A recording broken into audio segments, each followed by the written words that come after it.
Assalamualaikum warahmatullahi wabarakatuh. Bertemu lagi di mata kuliah Artificial Intelligence and Analytic Data.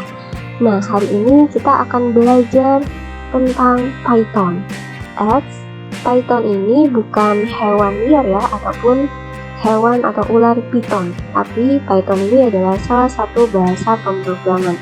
Jadi ketika saya katakan Python, teman-teman harus sudah tahu bahwa yang akan saya bahas itu adalah bahasa pemrograman, bukan sebuah hewan liar. Oke, kenapa kita belajar Python?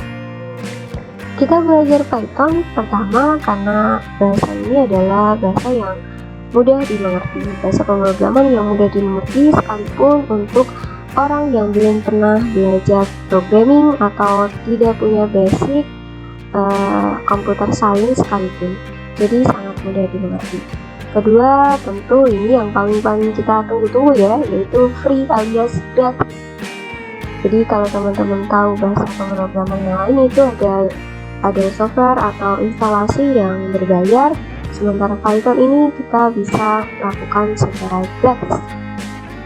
Kemudian dia juga dynamic atau dinamis, juga multi-platform, artinya bisa kita gunakan untuk mendevelop sebuah website ataupun mobile apps ataupun aplikasi berbasis desktop. Jadi multi-platform atau kita katakan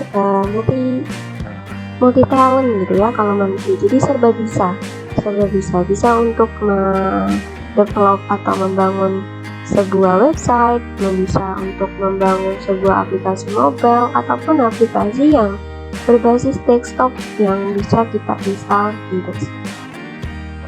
Dan yang terakhir ini mungkin saya tambahkan alasan kenapa kita belajar Python adalah bahwa bahasa pemrograman ini sedang hype atau sedang trending gitu ya di kalangan computer science atau programming, di kalangan data science, robotik, machine learning, atau data analytica. Ini bisa digunakan di berbagai macam bidang atau sektor. Jadi bisa digunakan untuk data science, bisa juga digunakan untuk robotik, bisa juga dipelajari untuk membangun sebuah machine learning, ataupun digunakan untuk menganalisis data, bahkan artificial intelligence. Jadi ini sedang ramai diperbincangkan, sedang ramai dipelajari, dan ramai juga digunakan. Jadi tidak ada salahnya kita mempelajari Python ini. Nah, kenapa sih Python ini bisa populer? Python ini bisa populer mengalahkan stroke lain. Pertama, katakanlah kita membandingkan suatu sintak hello world. Jadi ketika kita akan menampilkan sebuah kata sederhana, yaitu kata hello world pada menggunakan bahasa pemrograman. Katakanlah kita menggunakan C++ ya. Pada C++ nih teman-teman bisa lihat, untuk menampilkan kata hello world saja kita butuh include, string, integer main, tutup kurung, kurung awal, kemudian std-count, lalu ada return 0, titik koma. Ini untuk menampilkan satu kata hello world saja itu sangat sulit sekali ya, sangat kompleks, apalagi bagi pemula yang belum pernah belajar pemrograman. Ini akan sangat sulit. Apa ini return 0, apa itu include, string. Kemudian di Java, di Java juga demikian, ini juga kompleks ya, ada public static pipeline, ada string out, print, in, hello Java. Ini juga terlihat sangat kompleks atau membingungkan bagi seseorang atau pemula yang baru berkenalan dengan bahasa pemrograman atau coding.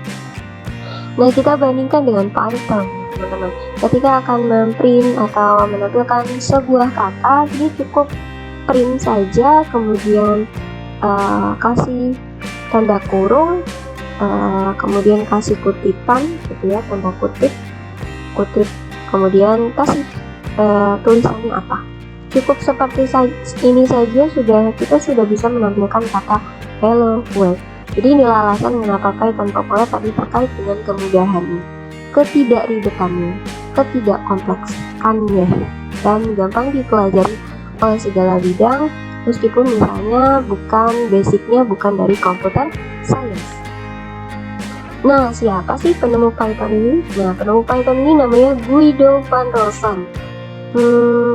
Mungkin spellingnya seperti itu ya, saya juga coba teman-teman cari tahu nih spellingnya seperti apa. Yang jelas penemu Python ini bukan Panji Petualang ya, meskipun identik Python ini seperti ular gitu ya. Nah, penemu Python ini dikatakan 1989 dimulainya. Gimana sih ceritanya? Jadi si Paman Guido ini bertemu dengan Paman Anjul. Si Paman Anjul ini bertanya kepada si Paman Guido, kamu bisa nggak membuat sebuah bahasa yang dimengerti oleh amoeba? Guido nih heran gitu ya, amoeba itu bukannya hewan yang membelah diri. Oh bukan, ternyata amoeba ini adalah sebuah alat distribusi ya, operating system namanya amoeba. Nah, kemudian amoeba ini mereka bercakap-cakap bahwa yes, si Guido ini ternyata bisa saya buat ini sebuah bahasa pemrograman baru.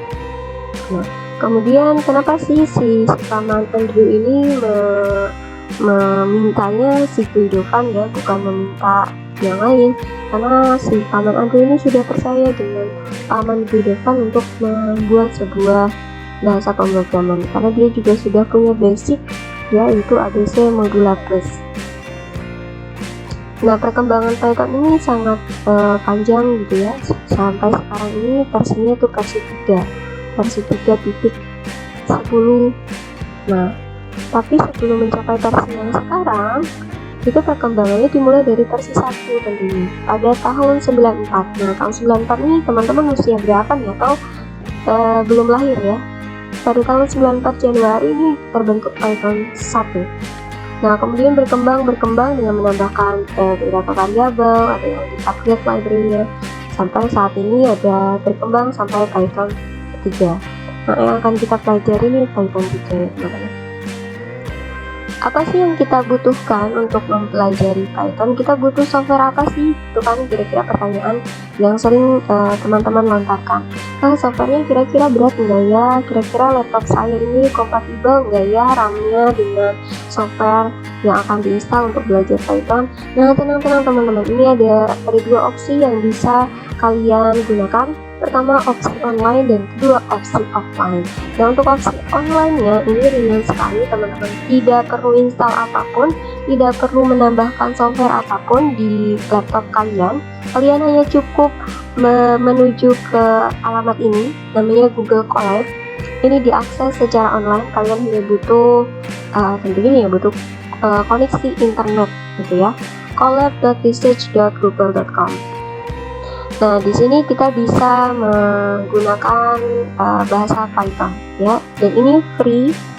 Kita hanya butuh akun Google saja. Yang saya yakin teman-teman sekalian sudah punya akun Google, pasti itu ya, karena itu yang akan mengkoneksikan kita dengan berbagai macam platform. Kemudian kita juga, tapi terbatas pada limit disk dan RAM yang disediakan oleh Google Colab-nya. Nah, kemudian ada yang lokal ya, jika teman-teman memang sangat serius ingin mempelajari, kemudian butuh space limit disk yang unlimited, kemudian teman-teman juga punya laptop yang mumpuni, punya laptop dengan spek dewa yang bisa menampung RAM atau hardware dari Anaconda ini. Jadi di sini bisa install di Anaconda.